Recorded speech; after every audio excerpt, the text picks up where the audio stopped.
This is What's Actually Happening, the APHS Frame and Field podcast. I'm Jim Zaborn, and each week we look at how human systems actually organize themselves through meaning, through frames, through the interpretation that's already running before effort begins. Today we're joined once again with Chantelle Neufeld, and Chantelle is a first-time reader of paper number 3 in book 1, so paper 0103. Field Orientation and Application. Welcome, Chantelle. How are you today?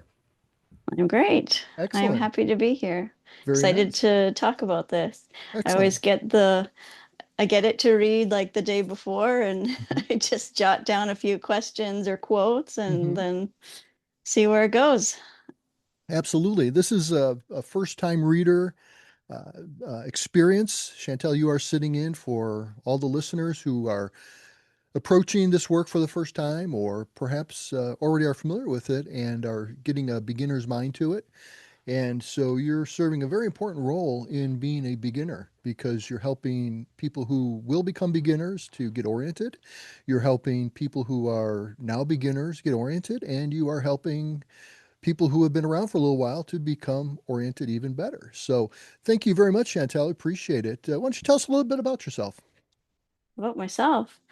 Well, I guess saying I'm a beginner is a really good way to describe me. Well, you're not a beginner at Um, life. I know that, right? No, but I feel like trial and error is kind of my thing, and I Mm, roll with it and I have fun mm. with it, and I love to learn, and I feel like I learn more by, standing in this ambiguity and and talking about it than I do trying to like put things in boxes and Exactly, exactly. yeah. That fits in perfectly with my sleeves rolled up philosopher persona. I believe in thinking, and I love thinking, and I love thinking about ideas, and I love exploring ideas, but I like the kind where they're actually from experience and we can actually do something with them. It's not so much knowledge for the sake of knowledge, but it's knowledge to be able to navigate life better. So Yeah, thank with you. some meaning. What's that? Knowledge with meaning. Yeah, it's knowledge with meaning, and it's knowledge that makes a difference. And it may just be that only makes a difference in my life, but other people respond, so I can tell it's making a difference in their life too. But the trick is they're making their own meaning with it, just as I make my own meaning with it. And that's the beauty of, I think, applied philosophy of human systems. It really is not at all trying to dictate a set of beliefs or a set of rules or methods that one must follow to actually uh, be APHS. So it's really up to the person because I think that's how life unfolds. I think that really the way we end up seeing things is really very much up to us. The problem is we really don't usually know that, and we definitely don't know it, early on. It takes some time to discover it, and even if somebody tells us that, we don't really understand what that means, and so we just have to let it unfold for ourselves. But we can really do a lot with our mind. I once had a client, and we're talking, and um, the shifts were just coming. At a certain point, I no longer did formal hypnosis. I was hypnotizing people in and out as we spoke. And so he wasn't really aware what was going on. He was there to get what I was doing, so he knew it wasn't like a secret, but it was not anything where he could put his finger on it at the moment. And so a lot of clean language, a lot of very light trances, and I was just working to expand his field of vision or his orientation so that he could see the solutions to his own problems, or what he considered to be a problem. That's why I was there. His own things that he was working on. And he was shifting as we were talking, and we just got like a string of shifts. And then at one point he says, "Huh, you do all this by talking, huh?" A And I pointed out, no, little bit more to that, but okay. I pointed out that he was the one doing the changing. I had like the easy job because I just had to sit there and talk. Yeah. Yeah, The one with the questions, right? exactly. So and I think that's really a key thing that I learned as I was a student of Ericksonian hypnosis. That really, one thing I really admire about Dr. Milton Erickson's perspective or his orientation was that everybody has the solutions to their problems within them. And so really, once we understand that, it becomes very easy to help people. We just the trick is helping, learning how to help them figure out how to find their own problem, and that's the real key. Yeah. So the you know how I think in pictures. So what I'm seeing Mhm. right now is like kind of taking the metaphorical hand of the client, going into the cave of the subconscious with a flashlight and showing them where to look. And once they see clearly with that flashlight, illuminating what was once in the dark, then the solution becomes clear to them. And the solution did Yes. not come from the therapist. No. Yeah. Exactly. That's a great metaphor. And I think we could point out too that in shining the light is the only thing. It's not even telling them what they should see or shouldn't see, or helping them to see it. They will see it themselves because we are self-organizing systems, and we are organizing towards what our beliefs or our frames or our perspectives are. And once we get some orientation to what those are, they begin to change because we are now seeing them with new eyes. We are seeing them with our eyes from where we're thinking now, not our eyes from where they were when we started adopting those in an other than conscious way. And so, yeah, walking into that cave, taking them by the hand, and the metaphors is exactly the way I do it. It's exactly a great way to do it because th our thinking is really at base metaphors, and we hold these metaphors are really groups of symbols, and those groups of symbols are related to one another. That's how they become a metaphor, and there's a certain relationship between all these things, and then they work in little ecosystems of relationships of symbols. And once you see what and then we can verbalize it as a metaphor, but once we see what that metaphor is, it can begin to shift. And once it shifts, the change is at a very deep level. And so metaphors are really, my go-to method. Not so much at a conscious level, a cognitive level, although they are very useful there. But really, it's working to help people um, to discover what they are and to kind of mirror them back so they can see what their own metaphors are. And that's when it becomes very powerful because, their metaphor is what they're operating from at a very deep level. And so Yeah. when they see the change and when they shift that change, when they're in that cave with you and you're just shining lights and they're seeing what they need to see, how they need to see it, when they need to see it, what it means to them, why it's significant to them. Wow, there's some transformational change that takes place, right? I love how fast it happens too, and Mm, how the therapist doesn't really have to know the detail, and the client doesn't have to yes, go into detail of their trauma. yes, They just see certain things, like, sometimes they'll see a color, or, yes. and that particular color has an energy to it, which contains thousands of symbols that, of course, I wouldn't understand, but their subconscious understands and rearranges on their own. And Yes. it's just fascinating to see the results afterwards. It And is you're very just like, I fascinating. can't take credit for that, Yeah, but like, yay, subconscious mind. yeah, absolutely is very powerful, Yeah. and that's what makes it a passion of mine is because it is very powerful, and And fast and it's fast, efficient. yes, and efficient, Yes. exactly, yes, exactly. And so really it brings us to the paper that we're looking at today, field orientation and application.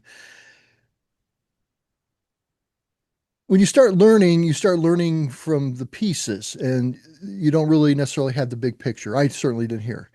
And as I went, I started collecting pieces that fit and discarding other pieces and kind of shaping some pieces so they would fit better. And over time, I had this really cool ability to do some really cool things. And it was a whole mixture of techniques and understandings and perceptions based on experience with those techniques. But it was kind of like all mixed up. It was all like a big mishmash of things that were foundational and things that were more applicational. And at the time, I really didn't recognize what was what. I didn't even really realize there was a distinction.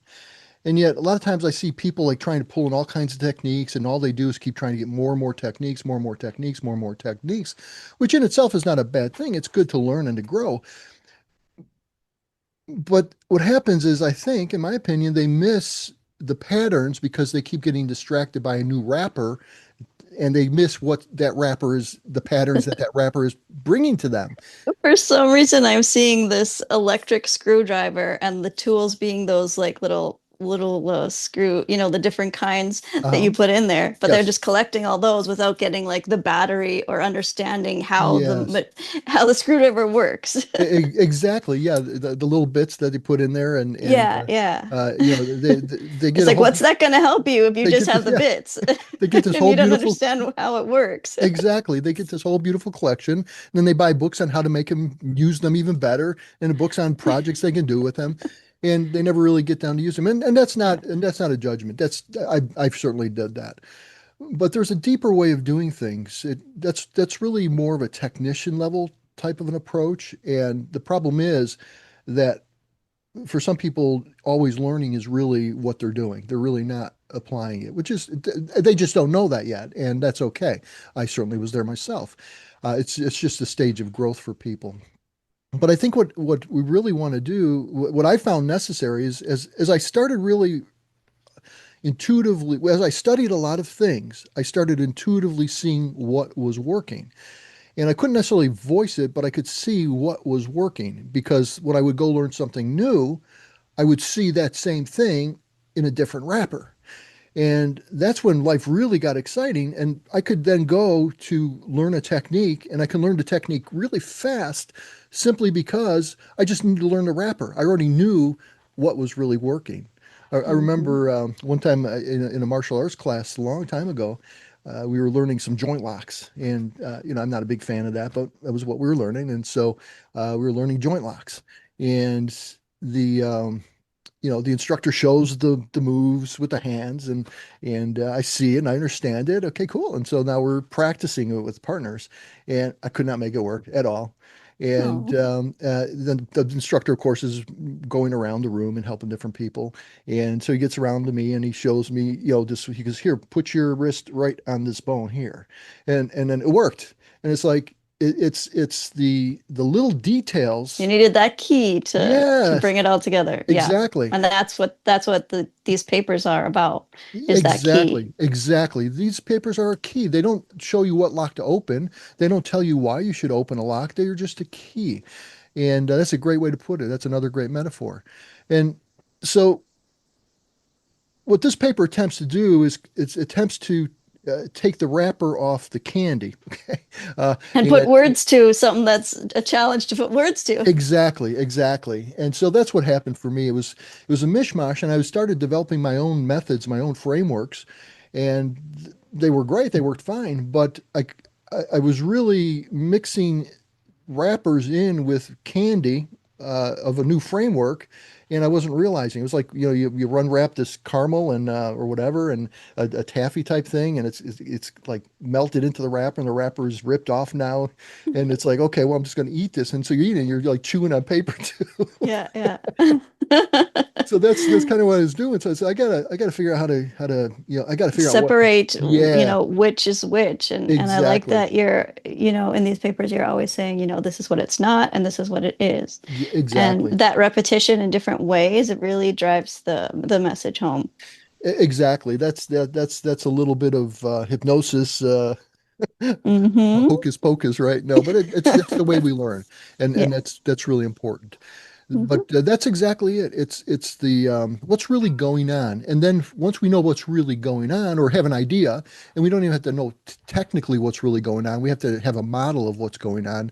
Then we can start making these wrappers, these applications that will be more effective because we recognize this is application, and this is the field we're making the application to work in. And it really that clearness of what the field is allows one to begin to really see what's working in other things they're doing, or if they want to build applications for change work, they can get a kind of a model that will help them to design applications for their own use in their own context with their own clients very cleanly. Uh, and the beauty is that it's just a model, and the model, if something doesn't work in the model, it can be discarded. And so a lot of times people will read this stuff and it'll like resonate with them because they see it. That's because it's in real life and it's something that they recognize there.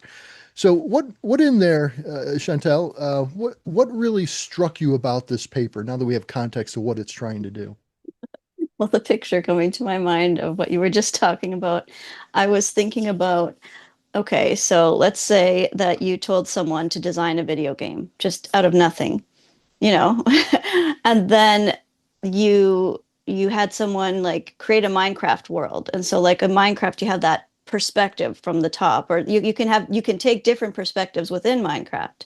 But usually, like you start with sort of like a blank canvas, but you have sort of like patterns or tools or like, and then you can go on and create your unique, journey or house or whatever you want to make. Yeah, there you go. So that's what I was thinking about when you were just talking. Exactly. This is like Minecraft world, and a Minecraft world is not a real world. It's just a model, but there are you get to learn what to do and what you can do in it, and you start exploring and you start playing with it, and you start developing your own patterns on what's possible in that world. And so APHS, Applied Philosophy of Human Systems, is really an attempt to uh, articulate or put words into what's being observed in life, and in particular in change work, is my motivation for it. And so it really is designed to give a world in which somebody can then begin building their own house, their own garden, whatever they're building, Mm, they can build their own. And I don't know that and really I don't know necessarily that I really, I don't think I really intended that. What I intended was I could have that for myself. So I yeah. created it myself. And once I started going, I realized, hey, this is really good stuff. And so I thought, well, this is a lot of fun to talk about. I'll start publishing some papers and create some conversations. And that's really what these are. These are conversations. And a big part of the conversation when you bring other voices in is it's helpful to really be clear what it's not and what it is. And so Mm, that's why you hmm. see a lot of times what it's not, because that contrast is very helpful to us to narrow in or zoom in on what something actually is when we can carve away what it's not. Yeah, I definitely, with this particular paper, the subconscious mind, I don't think the words the subconscious mind was in it, but that's what kept coming to my mind continually, with the things that you were talking about. I was Yeah, just like, you're bringing the words to describe those patterns and how kind of the subconscious mind works, not the things that are in each individual's subconscious, but it's just like what you've noticed. And exactly. so, Yeah, yeah. exactly. Yeah, and I don't really use the word subconscious much anymore, unless I'm using it in a more technical sense.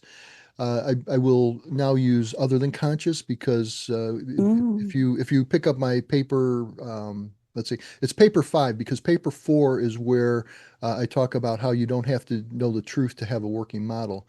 That ultimately, it does the model work is really more helpful than knowing how it works.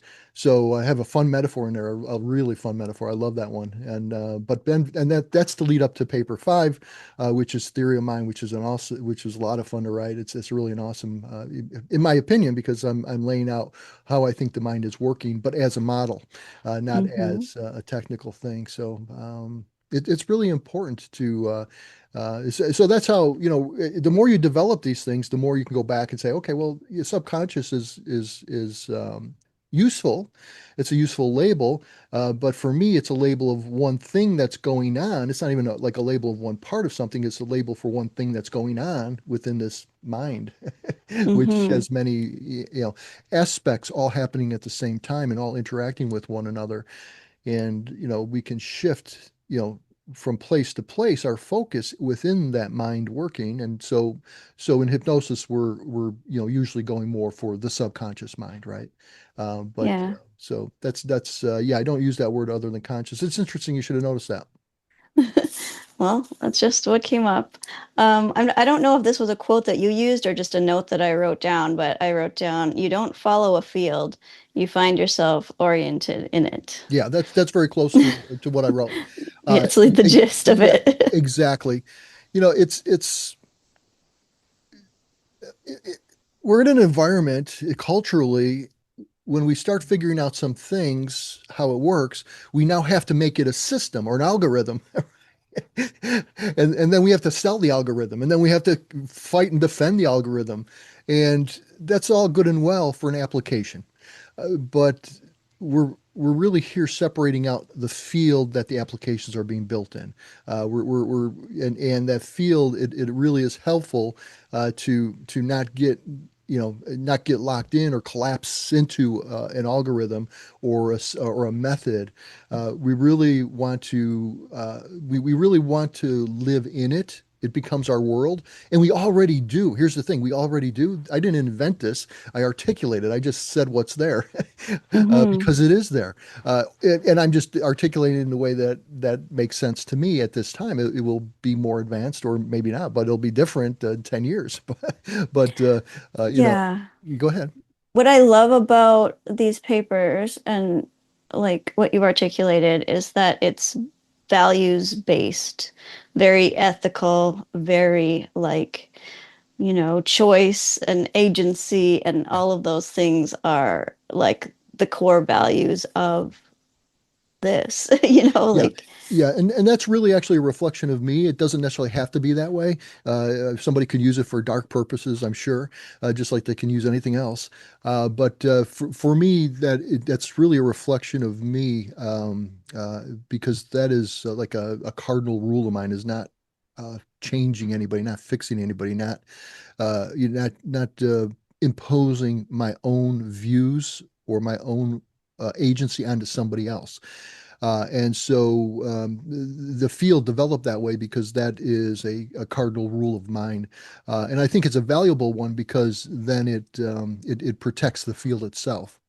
exactly. Yeah, that's really important. And I think that's the power of it because Yes. once we start having to manipulate and uh, control other people's agency, we no longer have this field. We now have an application, and it's an application that really leads to bad things, I think. Well, it doesn't lead to the most helpful outcome for No, the individual.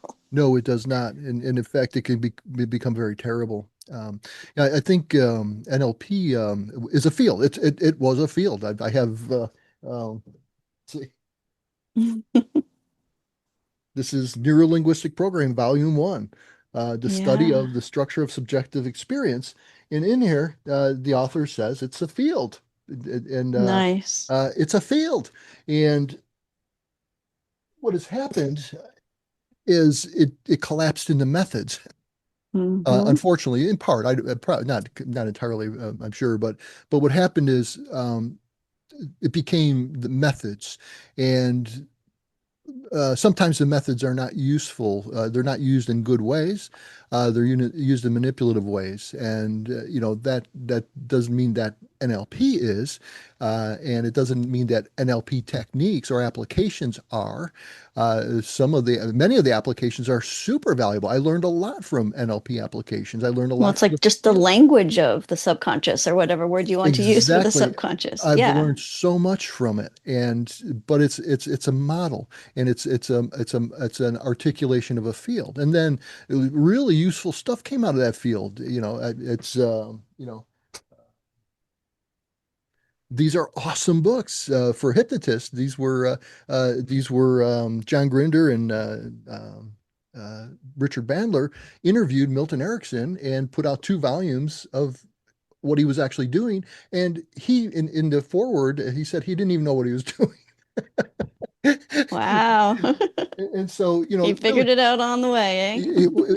it came intuitively because he organized in a way where he had to do that because he had a Hmm. very difficult childhood and health wise.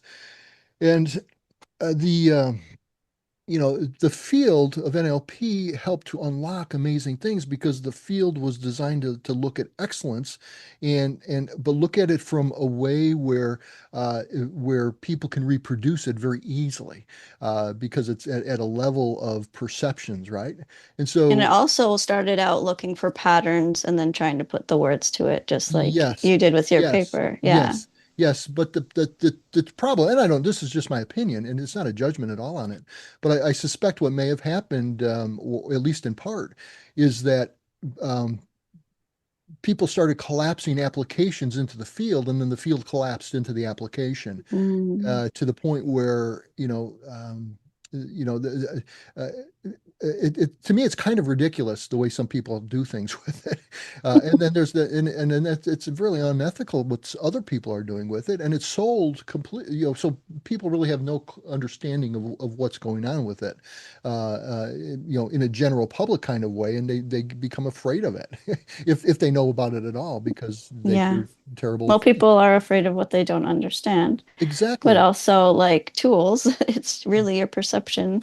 If you have a Yes. knife, like, are you going to butter your bread or are you going to stab someone? Like, it's your perception of what that Exactly. tool is going to do. Yeah. Exactly. Exactly. And that's why I don't know if I've mentioned it in this paper. I don't recall. I probably did. It's all over the place. I'm really not going to offer certifications in it. I'm not going to really, do anything where it can be called a technique or an application. I'm protecting its trademark, and so I'm protecting it so I can preserve that. Not so I can sell certifications and trainings in it and have a canonical thing. APHS, Applied Philosophy of Human Systems, are my trademarks, and my website on it and my papers are the canonical APHS. But I'm not teaching people how to do it. I'm just putting it out there and let people make their own applications. But so some protection has to be done, like with NLP. I think they could have protected it maybe a little bit better. But these are just my opinions. I really don't know. They're just just my impressions as I observe, over a couple decades now. Different practitioners of it and different, having read a lot of their works and seeing how it's talked about. It's and I've bought things about marketing with NLP and those are applications. uh, Yeah. but and they're applications of something they've studied from somebody who did something excellent. But so NLP is Hmm. an awesome field. But my whole point is that I think that there's a difference between fields and applications, and I saw in NLP possibly a mixing of the candy and the wrapper in ways that sometimes leave you like you're chewing like a wad of toilet paper. Yeah, one of my favorite quotes that I read from your paper that you sent yesterday is the separation that you made of like what it is and what it isn't is not indifference, it is respect. Yes, And it reminded me of a quote from Brene Brown, who was defining boundaries. And she said, boundaries, this is not division, it's respect. yes, Like, and yes, I feel like that is the most valuable thing about these papers is that you're protecting the integrity of what it is and what it isn't so that people yes, can use it in a useful way. yes, yes. And they And then define there was like another quote you put in there. If this is useful, there must be a way to use it. And there is orientation. exactly Yeah. exactly that's yeah that is so true. It's like if you have to have some way of using it, that is the way to do it. But I'm not going to tell you how to do that. Mm-hmm. But Exactly. but I have applications that do it for you. But when you buy into an application of mine, you're really buying into my wrapper. But it's the wrapper is delivering all that great stuff from the field, but it is specific to the wrapper. Okay, and so yeah, that's what I love about the field. It's like yeah, there's so much you can do with it, and you just do it at what you want to do with it. Do what your creativity brings to it. I made the first 10 papers are available on the aphsfield.com website, and those really give the shape to the field. There's 21 collected papers are the founding papers, and those are the remaining ones after the 10, the next 11 are really taking some things a little deeper and stuff. But a person can really literally find useful use for the field in their own way with just by reading the free papers. They don't really need the others. And then of course I publish them for people who want a hard copy, and I publish collected works of them for people who want to work with the entire founding set, in a physical form.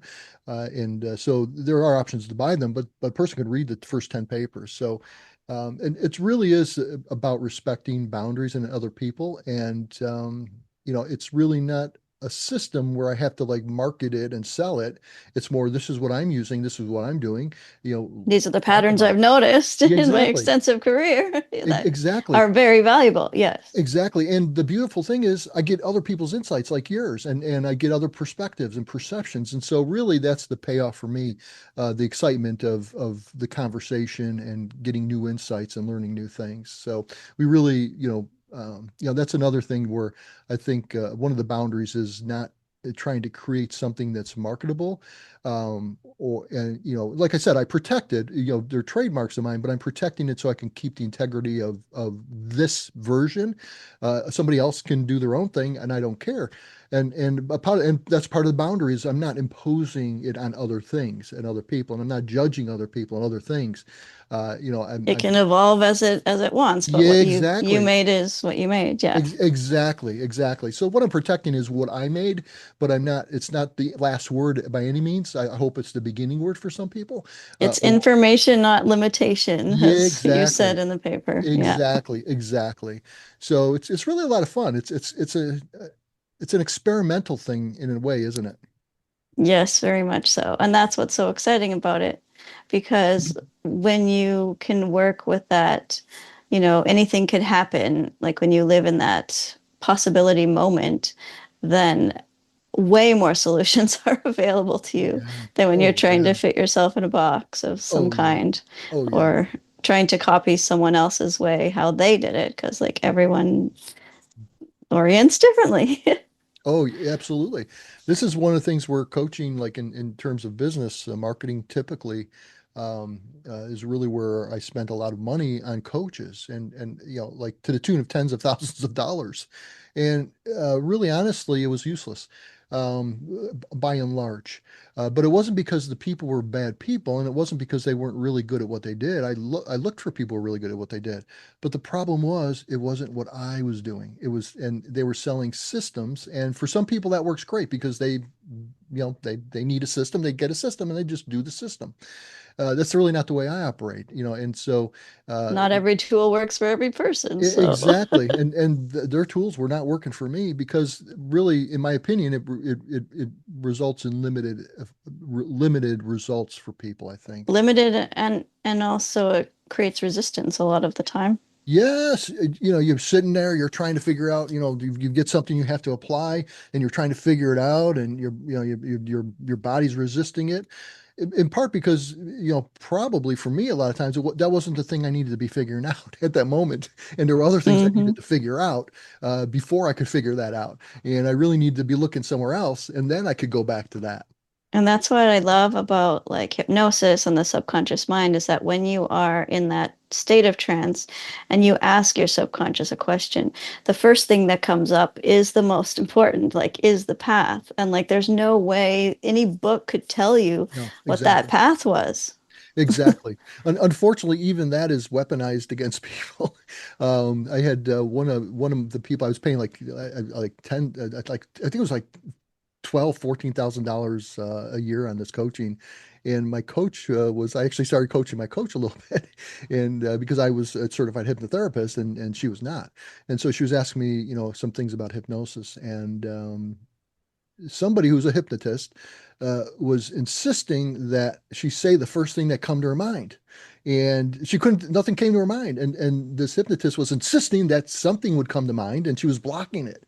And it's like, okay, the poor woman, just relax. Your subconscious mind doesn't want to let you know anything. It will let you know. And it just letting her relax to know that system of forcing the subconscious to produce, on demand from the conscious mind, that's not a Or good thing that to that could be a part doing a protective job that It is wants a to part have a doing a projective job. conversation, Exactly. like That's kind of, I didn't use those words, but that was kind of my point. There's something about the person, in your words, the part is not doesn't want it known. So insisting and demanding is only going to make it give you something, it's either going to make it build a wall or it's going to make it lie to you to yeah, shut you up. exactly. So, so but that is a very powerful thing about hypnosis and that is, really something to look for is what comes up to mind first. And that can take a lot of, I've used that line that idea and verbalize that in lines, to people. Because people aren't used to Right, working with possibility right. or not having a clear right answer. Exactly, That exactly. sometimes they're so anxious about having this clear right answer that they don't want to go into trance. And Ex it's like, exactly. and I'm like, it doesn't matter, you can't do it wrong. Like, Exactly. just make it up on the spot. It's improv. It's pretend, Exactly. just pretend, Exactly, and that's all it takes, and it is very useful for people to know that, so it takes the pressure off of having to think of something. But the problem is it can go the other way and then become a pressure in itself to have something random pop up and nothing's random, and they're like probably thinking of things that say, well, I thought about that, so that must not be a random thing. I must be Yeah, influencing it. like there's no way to prepare for every scenario that could possibly come up. No, But when you have this, APHS and the orientation idea in the back of your mind, it's just a helpful thing to go back to so that you can ask, questions like I wrote down here from your paper, when someone shifts from asking what should I do to where am I standing, the quality of the response changes. Mhm. So it's like a different kind of question than, you Yes. know, It's a very different question. It's really it's really an orienting question. That's really what this is about. APHS is really a lot about orienting, and that's an Mhm. orienting question. Where am I standing? Where am I looking at this from? How am I holding this? In my body. At an unconscious level. How am I holding this in my subconscious? How am I holding this Yeah. in thoughts? And the mark of a good therapist is being curious instead of imposing your methods and tools. Absolutely. Absolutely. And really, when you're curious, you have to go into your subconscious. And so a good therapist is really hypnotizing themselves while they're doing good therapy, even though it's not a formal trance necessarily. Yeah, because But like the questions just kind of flow and yes, exactly. you didn't plan Exactly. that, you didn't have it written down. It's Exactly. yeah. Exactly. And that's like really key. A lot of beginning hypnotists, I certainly saw them in doing practice with many. They tend to get jammed up on what to say because they're so worried about the techniques, and they don't really just know that they already know everything perfectly to say if they would just go by their intuition. And Yeah, both therapist and client yeah, have the resources they need to absolutely, generate the change absolutely. That's yeah, or a absolutely, change. absolutely. The therapist or what the hypnotist, whoever, has the resources too for what they need to do, Hmm. and so Hmm. I just have to go into that, and And that's that belief is very powerful because you can transfer that belief as the guide, you know, then I feel like it's the only way is if the guide goes first. Like, That's it. like Yes, exactly. In fact, I do actually go in hypnosis when I work with clients. I had at one point I had a physical office and a receptionist, assistant type person, and I had to have her tap on the door because the sessions would probably go for hours if she didn't.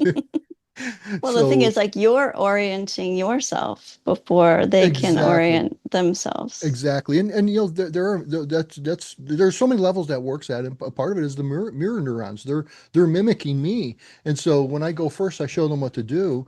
They're really It just works way better than telling them yeah, how, exactly. So it's It's it's just automatic, it, like it, you it, said. exactly. It's automatic. Um, And One it of your quotes is just really standing out to me now. It says, most people don't choose their orientation any more than they choose their posture while walking.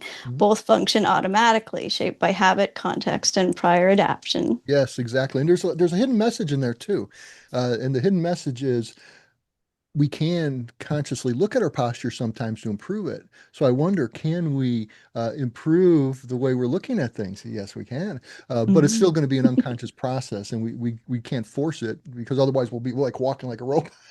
Well, you can only focus on like seven plus or minus two things at a time, and your posture isn't always one of those seven. Exactly. But the beautiful thing is we're self-organizing systems. And so once we get what we want into our reticular activating system, into our targeting system, it then becomes automatic and we don't have to think about it. And but we have to recognize when the opportunities come up and when the blocks come up, when it says no, this is not going to fit that, or yes, this is going to fit that. And that's a subconscious thing too.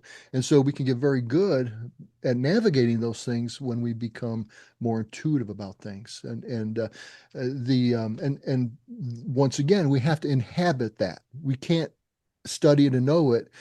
We can Mhm. we can get it in here by doing some study, but we really don't know it until we start inhabiting it. But once we start inhabiting it, it becomes very intuitive, very natural, and that orientation just becomes a part of the way we're looking at things. And that's Yeah, why it's like powerful. manifesting or co-creating with the universe, like you're Yes, writing down your goal and all of a sudden you're sh seeing opportunities show up left and right and like you yes. can choose if you prefer to say yes or no, but like those opportunities, would you have seen them if you hadn't placed your order kind of a thing? No, you would not. You Not wouldn't recognize you it. It wouldn't wouldn't be on your recognize it. radar. That's right, and that's what the reticular activating system is. It's our radar, and it's pinging us on what we want to see, and so that is, it's an amazing thing what we can co-create with the world. Uh, as self-organizing systems, and the world as a self-organizing system, it's very responsive, but we have to participate. Yeah. And that participation begins in an immaterial way in the mind of in the other than conscious mind, imagination, play, experimentation, ideas. But then we have to begin to, we're equipped with these physical bodies to do things in a physical world. We have to begin to do some kind of action. And usually what happens is people take all the wrong actions because they think they have to do it. Well, And yeah, they think they have to have the how, but they don't have to yeah, have the how. no, that is No. culturally speaking, that's like an amazingly radical idea. But nobody lives knowing all the hows to begin with. So Yeah, it's an illusion of safety, I it guess. is. It is. I remember working with one client, and this is typical of a strategy I've used often with people, but he says, I just have to know, I just have to know things. I have to know why something is like it. And then I said, okay, so what you're telling me is that, when you get up and you get the toothpaste, you have to know how it's made and you have to know where it was made at, and you have to know how it was packaged and you have to know how it was marketed. And then when you go and eat your breakfast, you have to know where it came from, how it was made, what the processing is, who's the marketing behind it. And he's like laughs. He goes, "Well, no, not those things." And I said, "Well, how do you choose which things you have to know how?" Because that was a limiting thing for him. And he laughed. And that was the thing. You know, we're conditioned to think that we have to know how or why when we go through life almost completely not knowing how or why. Yeah, like you go through life being like, this is the direction, this is where I've set my GPS, and Right. I'm open to how, like how it shows up. And that's why It's we not have to like I have am that. attached to a certain, like, this is how it's going to play out Exactly. because And that's where people limit themselves. We that's we how to have put that the GPS. brakes on. Exactly. We have that GPS so that we don't have to know. We can look at what's unfolding in a dynamic unfolding environment that's unfolding at the moment, and we have the ability to navigate that because of that GPS. I feel like a really key thing too is the deserving of it and the feeling worthy of it. It makes the energy work instead of pulling Yeah. back your request from the universe or Yeah, it whatever. does. Well, see, you mentioned, driving with the brakes on. Well, most people Yeah. are driving with the brakes on, looking in the rear view Hmm. mirror, and Hmm. the rear view mirror is telling them you don't deserve this because this thing happened. Well, that thing never happened. It's not even there anymore. Yeah. It's my primary application of all this is something I call timeline surfing, and that is the key of timeline surfing is understanding that there is no past, there are infinite futures, but there's one now, and that's where life happens, and that's where things happen, and the past is not even existing anymore, and the only usefulness of it is that it can inform you, but you don't even have to really think about it because you've learned the lessons you need to know. So there's no past and there's infinite futures. Anything can open. You can go anywhere. You don't know how it's unfolding. You've got to Yeah, participate people think now. that they can look at history and be like, look, history is repeating itself. But like, how many more inventions do we have now? How many more possibilities are Yeah, there now? yeah, How much more evolved are we? You know, yeah. like Well, and that's the history thing. doesn't have to repeat itself. We can do it differently this time. All we have to Exactly. believe is that we're enough and that there is enough, literally. In a sense, we don't even have to believe that. We just have to not be held back by by the belief that that matters. When we Mm-hmm. did things or when we got things, we were getting experience because we didn't know, okay? Or we were practicing things we had learned and we were getting experience at how those worked. And in that process, all kinds of mistakes are going to happen and all kinds of learning lessons will, which is only feedback, will come And it's from all that. valuable. It's all It's all like valuable. propelling you forward. Exactly. It's all useful. Exactly. That's one of my upcoming books is I don't really have a title for yet, but uh, we always win. We always win. The key is we have to know where to pick up the prize. And Mm-hmm. so if we don't get the outcome we were going for, we still got an outcome, and there's a prize in that outcome. We just have to go You get the gotta prize look from for the someplace gold. else. Yeah. Exactly. And it's more than just like a reframe, like a cognitive reframe or trying to help yourself feel better. Literally, there is something better because see, I'm viewing it as a timeline surfer. And so Mm. these things are the waves of my timeline that I'm surfing. And so for me, it's like natural to see that, but most people don't, it's not that natural. But I'm not talking about faking yourself out. I'm talking about where you can inhabit that, where you actually see it. And because you actually see it, just like the surfer on a wave, when one wave is going around down and another wave is coming up, you can see that when you're if you're good at it. And you don't have to ride the wave and crash into the ocean. You can pick up the next wave and or you can slow down but you don't have to sink. It gets to the I point. think you need like those glasses, though, that particular lens of personal Yes, responsibility instead of yes, victimhood in order to even yes, see it. of course, see that, Yeah. and Otherwise, you just be blaming and, that's an yourself for the others and yes, like, what's the and point? exactly, and that's another frame that is unhelpful, and it's really not even accurate on the past. The past is simply something that happened that does not exist anywhere else other than in your brain and in your memory, and your record of it is not even accurate. Your record is based on your interpretations at that time. And I can't tell you how many people, Chantel, I've taken back, and I've had them look at an event that they interpreted one way. I had them look at it with their eyes today, and they always see it different, always, because Hmm. they only remembered the way they saw it at a time when they weren't as evolved and they weren't as mature and advanced as they are now. Well, we can live that way. We can live every day realizing that, hey, I'm more advanced now. I don't know what the interpretation of I had an interpretation when it happened. I adjusted and I don't think about it anymore. It's gone.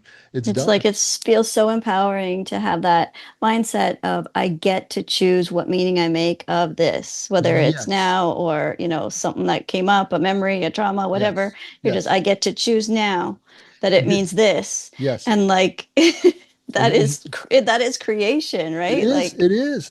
And here's how it wraps into APHS because we do get to choose, and it's all a matter of our orientations, and we can choose our orientations, but not directly. Like in this, we're operating from them, so we have to see the evidence of what our orientation must be so that we can get a clue where we want to reorient, but we don't have to know what the bad orientation is. We just have to say, well, I want something different, but we can choose.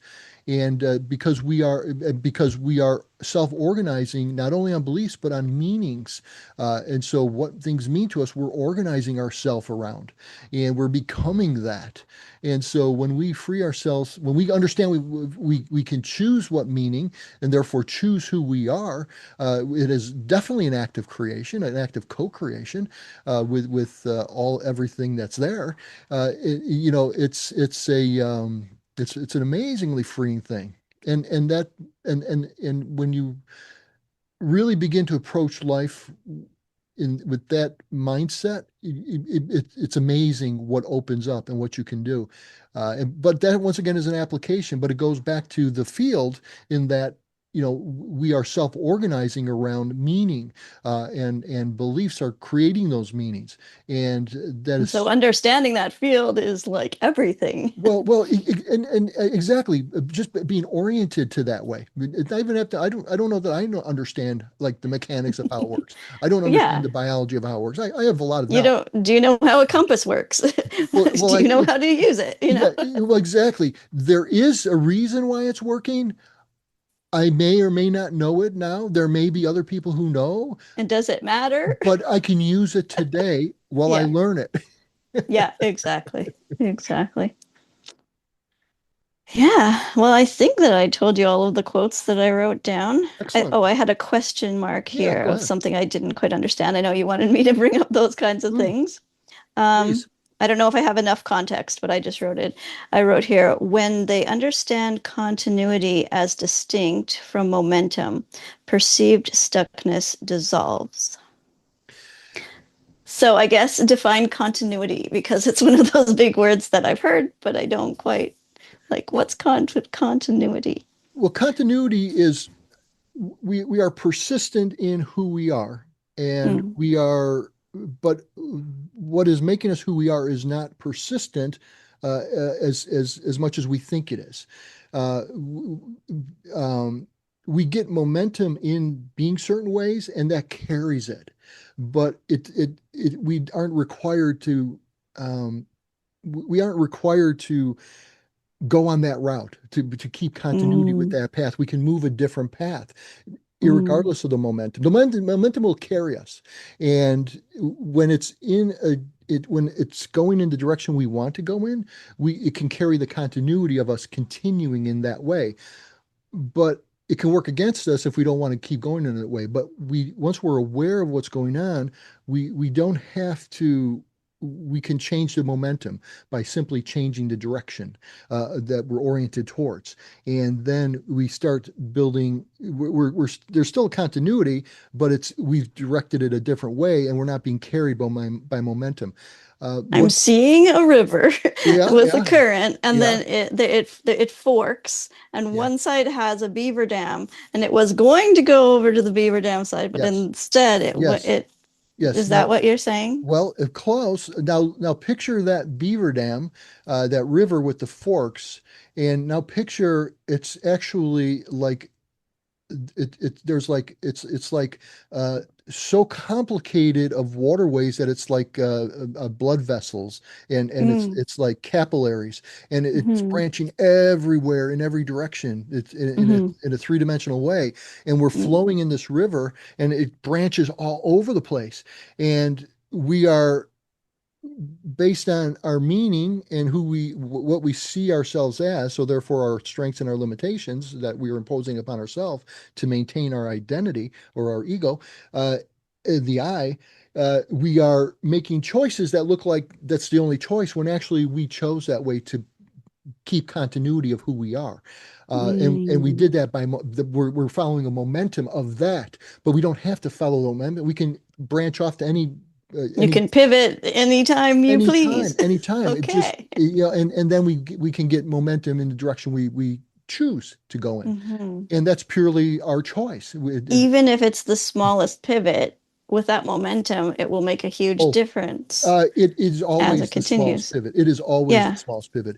It's really, this is a hard thing for people to kind of get a wrap their heads around. intuitive feel of it Yeah. is all you have to do. You don't have to, all you have to do is it's like if you're in a river, to use your metaphor, okay, and you're going, in the direction of the river, well, you can turn, you don't go in a different direction by going 10 miles in the other direction. You don't go in the other direction by going 10 miles or 5 miles in the other direction or 1 mile in the other direction. You go in the other direction by turning the boat around. Okay. And then you are going in that direction. And how Yeah. long it takes doesn't matter. What tributaries you go off from there doesn't matter. Because you're headed in the direction that you Yes, decided to go exactly, into. Yeah. exactly. And then you can get momentum. The current in a river helps. The metaphor kind of breaks down there, but we create our own momentum, and that's by our own emotions and our excitement and our enthusiasm for it, but not in an outward way, in a way where it's very organically us because it's our motivations, it's our Or why? meaning. Yeah, it's our Yeah. life and the meaning we're making in our life.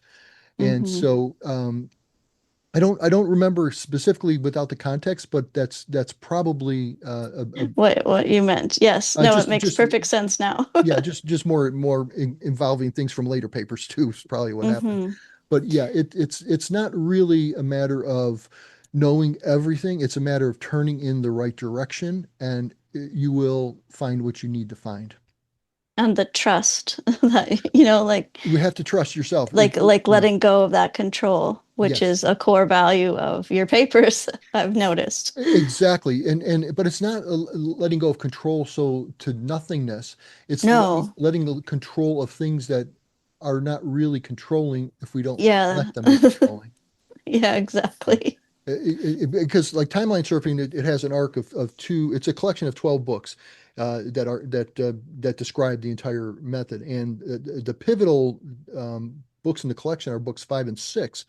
And that pivot there is between getting on the board of your life, so to speak, and then it pivots the sixth book getting good on the board. But the first four books, before we get to that fifth book, are are all about cutting back what's holding somebody back from being able to do it. And it really takes half the collection almost to do that. And then the rest of the books after book 6 and starting with book 6 are about building up the skills on how to actually surf. But you can't surf until you get on the board. And so it's clearing those things that are holding us back. And that's a big part of life is clearing the things that are holding us back, but they're self-imposed. We just have to figure that out. We have to learn that, and then we have to get good at getting past them. But when we turned our boat in that direction, we're as good as doing it, and everything else is just unfolding. We're already doing it when we turn the boat. So we're already building, and the continuity. Here's where the continuity comes in. There's all kinds of branches in life that can go all day long, all different branches, and all those branches lead to all kinds of different branches. But we don't see that. What we see what's really happening is we're looking at the branches we took. And really what most people do is they just look at it like a straight line. They don't even realize they had choices along the way. So people will look up at their past as a trajectory when was not. It was never a trajectory. It's only a trajectory when you're trying to impose like an order to it to look at it. But it wasn't a trajectory in the sense that it had to go that way. But people will look at that past and they think that okay, they're trying to maintain continuity so they understand how they operate in the world and other people can operate with them, but it's not fixed, and the past does not fix that. In fact, the past was learning, as we go, and we have the choice from there. But the momentum is good. So it's not so much letting go, like learning what's holding us to the past, but it's getting good at going forward, right? That's I'm kind of pulling a bunch of things together, but it's really amazing what people can do. Yeah, for sure. Well, And even Chantel, just saying what you just said, like, can bring up individual things. Like for me, I'm like putting it through all the filters of what I'm currently going through. And then like it's just like a universal thing. It could help anybody because it's it could the help anybody. metaphor is is so powerful. Exactly. And so people can just from a good metaphor, people can already have their applications of what that metaphor means to them. And what that means to them is they're other than conscious is interpreting it based on what's meaningful to it.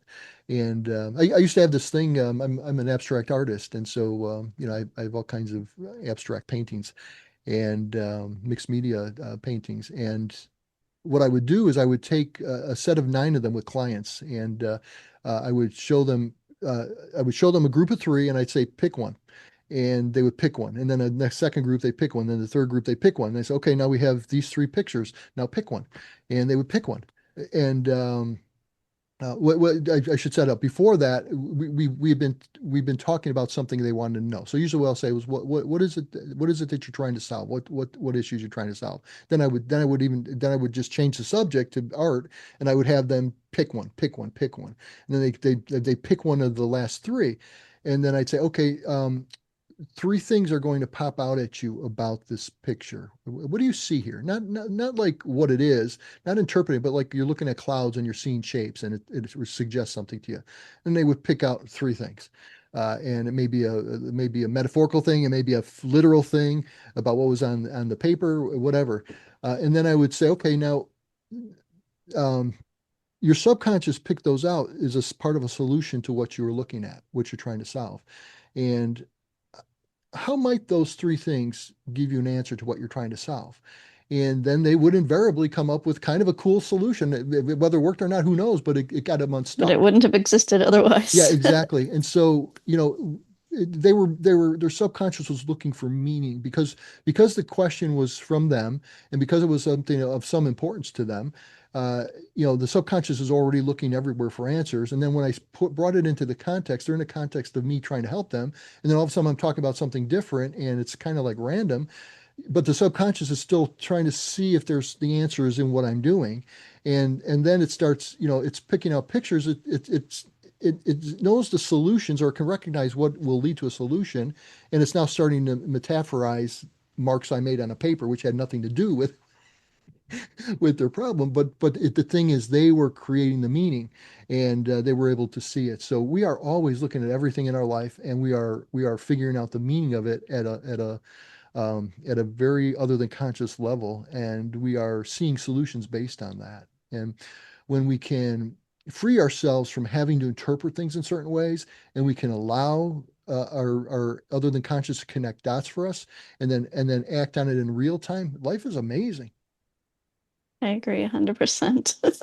Chantelle, thank you so much for today. We're up on an hour now, so we better Already, oh my close goodness. it. Yes, I know our Time flies conversations when you're are. having fun. Yeah, absolutely. I love your questions. I love your quotes. I love your metaphors, and I really appreciate you, and the audience appreciates you being with us and helping us to explore the work not as a body of knowledge to study, but rather as a conversation that can lead all kinds of different places, but always reveals interesting things. And even if it doesn't, our subconscious will find what's interesting to us, right? So Yeah. thank you very much. And thank you, audience. Thanks for listening to What's Actually Happening. These are the founding papers of Applied Philosophy of Human Systems, and they're available at aphsfield.com. And they include everything we discussed today. Today was more of an application and an interpretation of them, but everything is there. I look forward to continuing the conversation here with the podcast, and we'll do that next week. And until then, see what you notice.